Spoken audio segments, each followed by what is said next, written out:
So we watch a lot of reality TV and we watch a lot of, television shows. And I think while many of us are not therapists, I think we've all learned to recognize some of the signs of a narcissist or a sociopath, someone who has very little regards for your feelings, someone who will suck your energy dry until you have literally nothing else to give.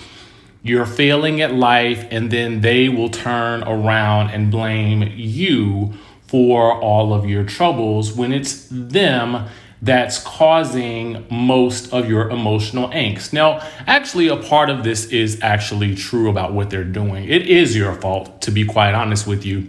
However, I want to talk to you guys today about how to deal with a narcissist or how to deal with a sociopath, because in my opinion, I believe I have dealt with both.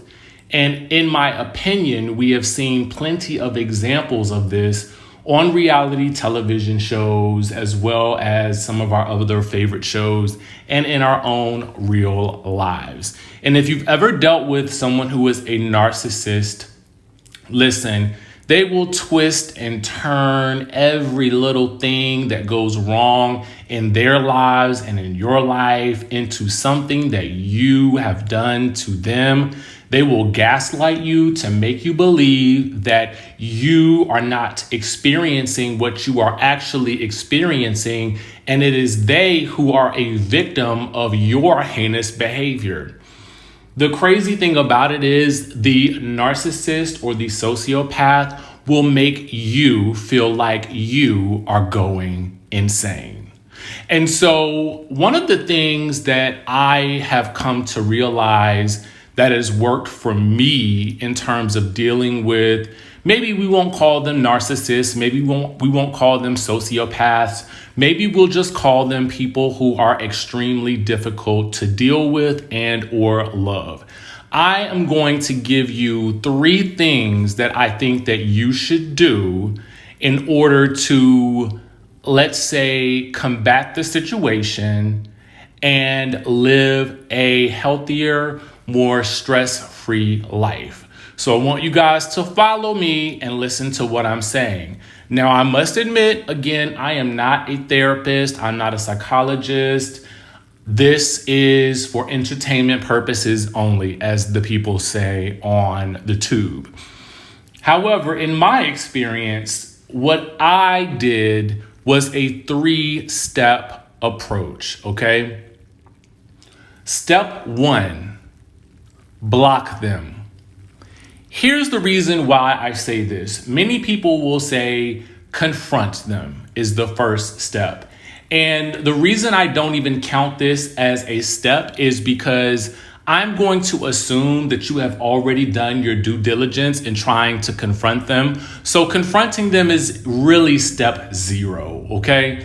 The reason I also don't like this step in general is because I feel like confronting them is what you do when you really don't know any better. Because what will end up happening is the narcissist or the sociopath, or I guess we should again call them the problematic person, because what they are dealing with is also a mental, situation, and we don't want to minimize that, but we do want to minimize any damage done to you in the process. So what I would say is, again, step 1, block them.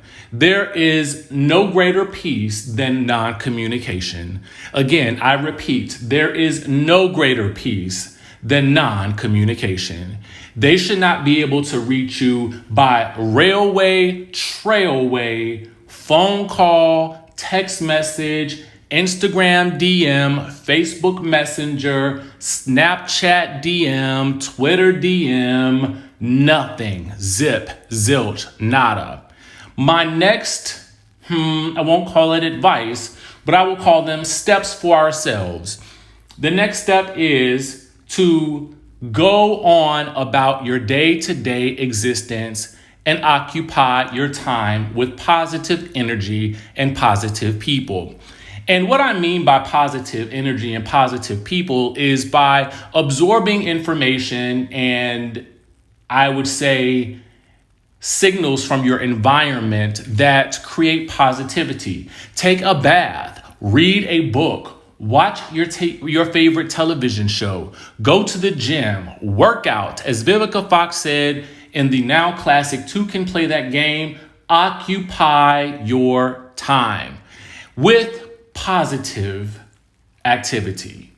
And then the final thing that I would recommend is potentially talking to a counselor, a therapist, a psychologist, someone who has the ability to help you achieve your next level of happiness without this person's interference, so that you can go and live the life of your dreams and live your best life starting now. So that would be my advice for dealing with someone who you feel like may be a narcissist, a sociopath, or even just a problematic individual in your life. I know that what I'm saying may sound easier said than done, but taking action is usually the most simple step. It's the thinking about the action that tends to cause us the most stress. If you enjoy this type of content, please subscribe to the channel. I'm trying to get even more motivational content out there for our people because I feel like we are in need of it. And so I'm going to do my part to make sure that I'm putting out positivity into the atmosphere.